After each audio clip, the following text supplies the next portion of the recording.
は？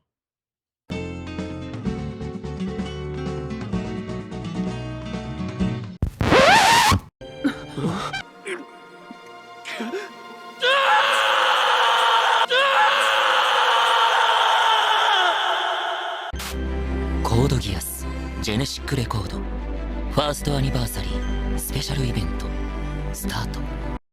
Hey guys, did you know there's a Code Geass mobile game? Yeah, it's called Geass Code. But did you also know that same game is celebrating its 1-year anniversary? So for those who said it wouldn't last a year, I just have one thing to say to them. There are those who said this day would never come. What are they to say now? And I'm not really sure how to feel about this milestone. It's great that people are showing support for anything Code Geass related, demonstrating that the fanbase is alive and well. On the other hand, the fact that this terrible slot machine, disguised as a game, is still around is just sad. I mean, is this something that people really want to dump their money on? Terrible gameplay that relies on fan service to stay afloat, and terrible fan service at that? My question was rhetorical because obviously people do. They really do. Anyways, to celebrate their 1-year anniversary, Geass Code is throwing an event that includes an original story, something Geass Code does often, like most gacha games. As someone who enjoyed the half-anniversary event, I was naturally excited to see what they had in store for us this time around. So what did they give us? A story where we meet children who claim to be the children of the main characters, specifically Lelouch. I'm sorry, what? I'm not even sure where this idea even came from, and what does it have to do with Code Geass, and more importantly, what does it have to do with celebrating a 1-year anniversary for a Code Geass gacha game? Oh, I'm so confused. We also can't ignore the meta elements to the story. It's no surprise to anyone, including the writers, that Code Geass, despite not being a romantic anime, has devoted shippers. So obviously, some of that played into the story. And now that I've gone through the story, I can safely say that it's not as depraved as people might have thought. A lot of the marketing was merely bait, which is fine, I guess. The real question though, is the story actually good? Is this the best way to celebrate 1 year of a garbage gacha game? Well, let's find out together as I go through the story. The story takes place in the year 2035, 16 years after the events of the Zero Requiem. Despite Lelouch's best efforts to ensure peace, major incidents are still occurring around the world. This means that this current time period we're looking at takes place in the same one as Lelouch of the Resurrection. We have more proof that this takes place in the Lelouch of the Resurrection timeline, but we'll get to that later. Anyways, we meet a crazy scientist named Percy Frankenstein, who commands his children to take Kamina Island by wiping out the forces protecting it. There are 4 pilots, each using variants of a familiar nightmare frame, those being the Gwaine, the Gurren Satan 8 Elements, and the Lancelot Albion. The pilots are all children who strangely look familiar. Each of their names are based on the German equivalent for a number. For example, we have L0, L1, which is 1, L2, which is 2, and L3, which is 3. The children take over Kamina Island, and it's there that L1, who has inherited the power of a code from her mother, somehow activates the gate. Funny, I don't remember the code transfer working that way, but we don't know for sure because we haven't actually met a child of an immortal. Anyways, L1 used the gate to transport everyone to the Fimbo Winter. I didn't even know you could do that with a gate to Seas World, but here we are. So more than likely, going to the Fimbo Winter was actually an accident. At the Fimbo Winter, Lelouch and Al discuss past events, going over their plans to produce even stronger nightmare frames in case the evil Zero comes back.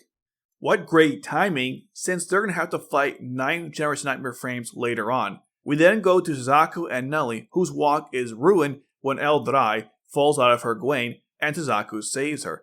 After regaining consciousness, she recognizes Nelly and calls her mother. The story then goes back to Dr. Frankenstein as he arrives in the Fimbo Winter with L1. Somehow, Frankenstein used Bartley's research to give L1 some of C2's power. I'm not sure how, since Jeremiah didn't have C2's power to interact with Geass powered devices.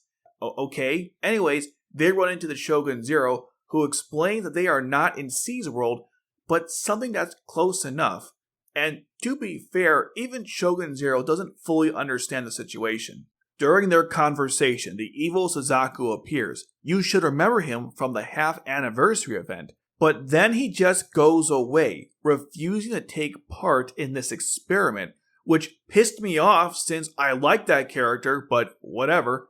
Shogun Zero convinces Dr. Frankenstein to partake in his experiment since he can get to Lelouch. The last of the group, L0 and L2, arrive and decide to split up to find their two remaining siblings. L2 heads to the laboratory and immediately has to hide from Lloyd, Rakshata, and Cecile. After the scientists leave, Tamaki finds L2, and to keep him quiet, she takes him down. God, Tamaki sucks. Eventually, L2 is caught by everyone, including Cornelia and Ogi, who she calls by their resurrection titles, which is again how I know that the children are from the resurrection timeline, or at least years afterwards. L0 goes to Ashford Academy and meets the student council after helping them capture Arthur, who then proceeds to bite him, so naturally everyone insists he go get medical attention. Also, everyone initially confused him for Suzaku, but he corrects them by saying his name is Ellie, which is a clever way of saying I guess L0, but ultimately a false alias. We then go back to Dr. Percy Frankenstein after Zero explains the nature of the Thimble Winter. Frankenstein asks Zero if they should just destroy the container. Zero now regrets working with Frankenstein, but decides to not end the partnership because he really needs his help for the experiments. I don't know, this man seems really unhinged, but whatever, I guess it'll be fine. The story then shifts back to Nully and Suzaku, who talk to L3, and Al and Lelouch and C2 join them. L3 says she came from Kamina Island, but doesn't know why she's here, and then says the line that triggered everyone, that Lelouch and Nully are her parents. I get that C2's response to this was supposed to be comedic, but she's not that dumb and should have realized that this is highly improbable. Suzaku does notice the resemblance. Ah, incest bait. You have to love it. Back at the lab, L2 explains she's from the future, which explains how she knows events about the future. Kinda obvious. Which prompts Tamaki to ask about his, and L2 doesn't even recognize him to begin with. God, he really sucks. Anyways, she wants to know if they are in C's role or not, and Lloyd says, well, sort of, but it's lost its former function and is now the Thimble Winter. And if you're wondering exactly what happened to Star Chancellor Code's plot, that was actually a pretty good summary. Meanwhile, L3 reveals that she has siblings and again, doesn't know why she's here. L notes that he hasn't observed their story, so he's not responsible for her being here either. Rather, it's the ruins of Kamina Island. Lelouch is suspicious that the siblings came here to interfere in C's world, or at least the one that sent them there did. To help Lelouch learn more, L3 recommends that he find L0 since he knows more, and Lelouch of course agrees to this. We then go back to Ashford Academy, where L0 recognizes Millie, Khan, and Euphemia from his knowledge of the future. In Yuffie's case, it's because of the Princess Massacre. Millie then tells L0 that they're throwing a cosplay party, and then proceeds to explain what that is. Before she can rope L0 into this, the Apostles attack the school. L0 runs out of the school and notices Dr. Frankenstein with Zero, which confused him. Since Colin's nightmare frame is still in production, she can't fight effectively against the Apostles. Then L0 reflects on the kindness that everyone has shown him, and then has a flashback where Frankenstein tells him he's a replacement. We'll get to that part later. Because right now, we got a battle on our hands. The Wyvern Squad, Orpheus, and Olderin fight the Apostles with Toto and Layla leading them. During the battle, Frankenstein only desires Lelouch and Suzaku and tells L1 that L2 and L3 are backups. He then threatens L1 to find Lelouch and L0 using something that looks like a detonator. I'm not sure if he wanted L1 to use her code like power to find them or physically go and do it. Anyways, things aren't looking good for Team MCs, but then L0 appears in a landslide LDM to save the day. L0 uses the communicator to ask Frankenstein what's going on, and only tells him that these monsters are working with them and to go find your sister. Lelouch arrives around the same time as Shinkiro with his reinforcements. Al and Zero rehash their fight from the past as well. Before Suzaku can capture Frankenstein based on Lelouch's assessment of the situation, L-Spy stops him, which is shades of Turn 18. L0 then attacks L-Spy, which causes friction in the group, as L-Spy doesn't understand why L0 would attack her to begin with, since they're siblings. Seeing as they can't win the battle, Frankenstein and Zero retreat with L-Eins. Frankenstein also threatens L-Spy to come along with them, using the same device he threatened L-Eins with. L0 stays at Ashford, feeling conflicted on where his allegiance lies. After the battle, L0 takes time to think about his past, and it's during that time we learn the truth. Just like L-Eins, L-Spy and L-Dry are all clones, but it only gets worse. It turns out that Frankenstein made many clones of Nully, Colin, and C2, and disposed of most of them except for L-Eins, L-Spy, and L-Dry. L0 then reunites with L-Dry in a wholesome moment. Suzaku and Lelouch discuss the cloning research that was conducted by William Bish, but they are confused how L0 can exist if that research was destroyed many years ago, and L0 confirms to everyone that he in fact, just like his siblings, are clones of Lelouch. What a plot twist! To explain what happened with Bish, the story gives us a small recap of the events leading to and the Zero Rec Room itself. The most relevant part is learning that the Emperor Lelouch removed the work of Bish and destroyed his lab. We then go back to good old Frankenstein, who despite what Lelouch did to the research lab, he holds no grudges. Frankenstein tells Zero that he is enamored by Lelouch, which causes Zero to think that he wants to clone Lelouch, so he can be a genius of that same era, the same era that he absolutely loves. He also tells Zero that there's a bomb in the clones as a way to keep them in line, something even Zero finds to be repulsive. Back at Ashford, Lelouch speculates that Frankenstein inherited Bish's research. L0 confirmed to be a clone consisting of both Lelouch and Suzaku's DNA. L0 continues to say that Frankenstein could only make one male clone and opted to make female clones additionally. Colin, C2, and Nully assumed the DNA samples required when they were in Britannian custody, but questioned why they were chosen. Lelouch then gives his theories behind why each of the women were chosen. Colin was cloned because she's a healthy woman, C2 because of her code, and Nully because she's related to him. Lelouch also figured out that the female clones were made as spares. Then everyone figures out that the purpose of the clones is to resurrect Lelouch. And how do you think Frankenstein will accomplish this? Ready for this one? Okay, here it is. He wants to take his soul from C's world, Lelouch's soul, and place it into L0's body. That doesn't make any sense. And this plan is loosely based on Bartley's research, on some low-level understanding of how Geass works. And I mean really loosely, like borderline not at all. Almost like they made it up. C2 speculates that this wouldn't work, and because Lelouch is alive in this current world, Frankenstein needs to kill him to free his soul? I don't know. I guess they took the idea behind Marianne's Geass and went full stupid with it. Other than that, I have no idea where this insanity comes from. After this revelation, L0 decides to work with Lelouch and Suzaku to save his sisters. Then we go next part of the story where L-Dry meets the members of the student council and has some fun. We even get some fun banter between C2 and Colin. The story then goes back to L-Eins, who's surprised that L-Spy came back. Despite L-Eins' confidence in the plan, L-Spy doesn't think it could work. And the plan I mean by putting Lelouch's soul into L0's body.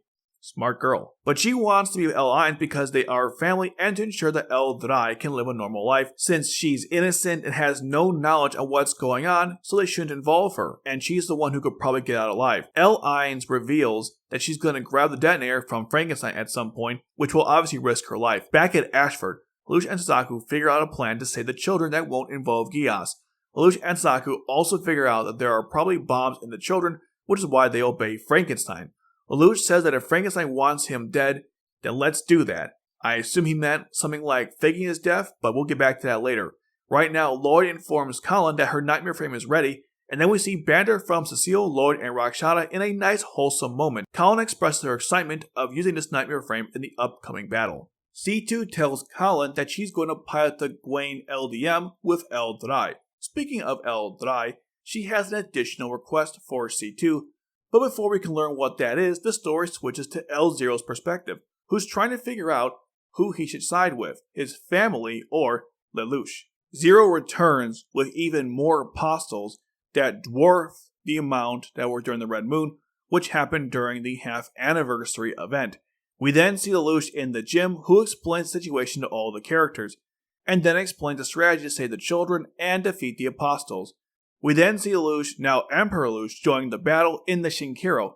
He rallies the troops, but off to the distance we see L0 in the Lancelot LDM, who has sided against them. Before L0 can attack Lelouch, Suzaku in the Lancelot Albion joins the battle and attacks him.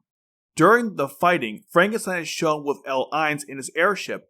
He commands L2 to take out Lelouch, but she is greeted by Colin, and we get a Gurren fight between the Satan 8 Elements and the Gurren LDM.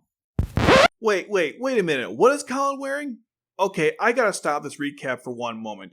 Some of you probably consider this to be a nitpick, but it must be said, Colin is wearing the wrong uniform. That is from R1. She wore a new pilot uniform from turn 6 and on. Now sure, they haven't made a version of that for the game, which is why they're using the old one. But here's the thing. They actually did make a version of Colin with the new uniform, and they made sure to shove her butt in your face. So let me get this straight. You guys clearly could have made Colin with her new pilot uniform, but instead chose to make this instead. You prioritized fan service over continuity of your own lore. You are just horrible. Anyways, rant over, let's get back to the actual story. Suzaku was able to get a shot against L0 because he was distracted from L5's fight. Finally, off to the distance, we can see that C2 and L3 have joined the fight, with L3 eager to do something, but C2 tells her to wait until Lelouch is ready. On the ground, L and Zero resume their fight from before, but this time L asked him what's going on. Zero explains that he caused them to come into contact with Lelouch, and the children were made by the L Project.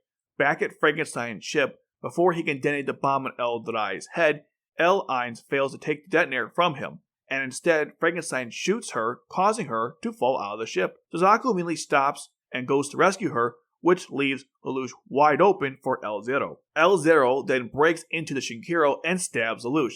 Before he dies, Lelouch tells L0 that if he has his genes, he should know what to do, and then falls out of the nightmare frame, presumed to be dead. L0 then starts to act like Lelouch, as if Lelouch's soul has entered his body.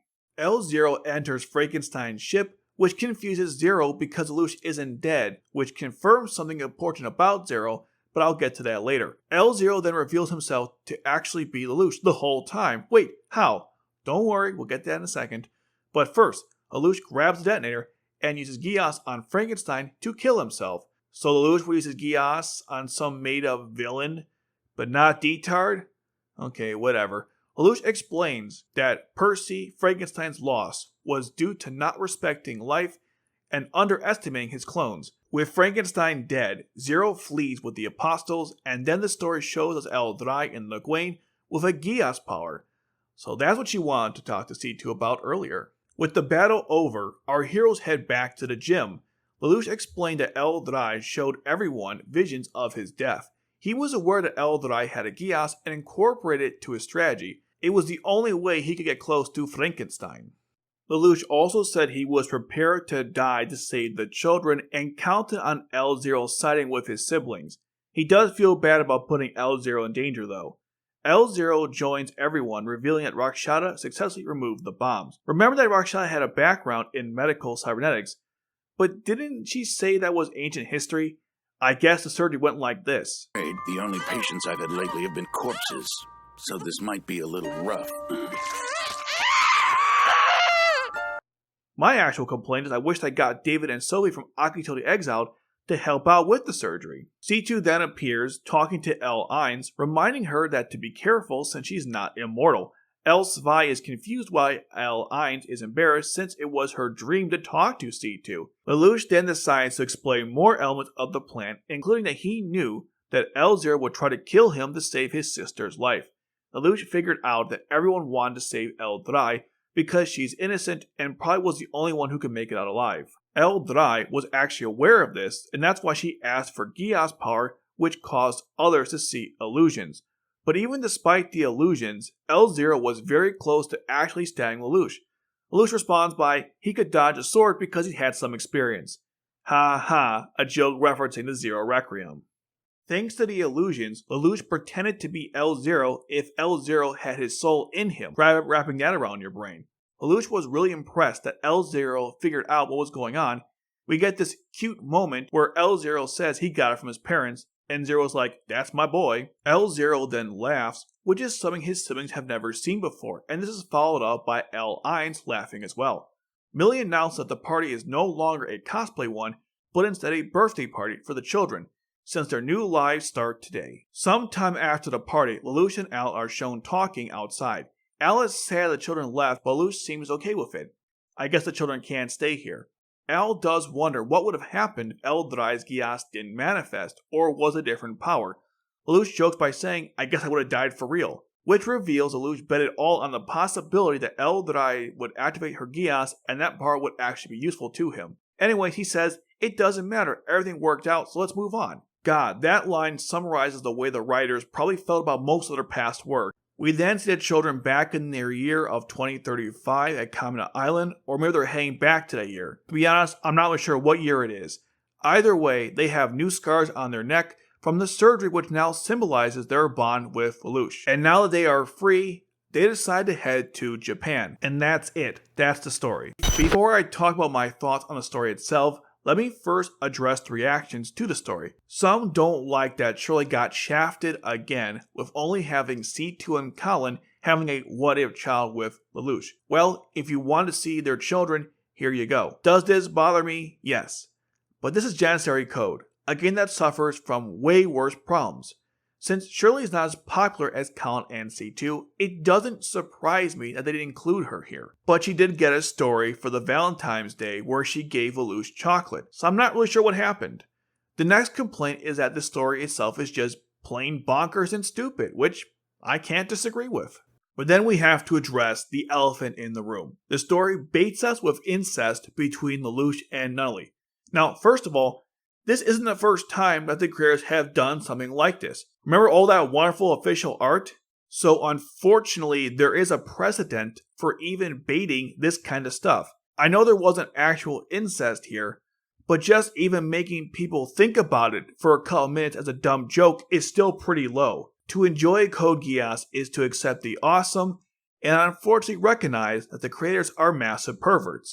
Now that's out of the way, let's talk about my thoughts on the story. The story itself wasn't complete trash, just nothing that special, especially compared to the half anniversary one. That story had a nice and tragic tale of Suzaku, which you could have adapted into an anime, which I would have loved to see in the future, which will never happen. But here, this story is so boring. I mean, the children, I guess, were kind of interesting, but their designs were absolutely lazy. It's like they just changed Lelouch's hairstyle when making each one. The children are also awestruck for some reason when they meet characters from the past, but not in an organic way, more like a forced way, as if the writers are blowing smoke up their own butts. The dialogue for these moments were just so cringy. Even the main villain is a super fan. The story just breaks the fourth wall in the dumbest of ways. I hated how they had to explain how clones could exist in Code Geass by making stuff up instead of just using lore that the story established. Basically just saying, well, it's science. The plan to transfer souls to the body is again something that didn't feel like a Code Geass story. Yes, Marianne's Geass worked sort of like that, and C2 freed Lelouch's mind from C's world, but those were very specific situations and not something that could easily be replicated. I mean, in both cases, those mind transferring were a last resort born out of desperation, and in Marianne's case, a pure contrivance. The Nightmare Frame fighting was just rehash of the last anniversary, this time with the Nightmare Frames being upgraded, and the half anniversary was much better at this. There's just so many moments where the plot just loses me.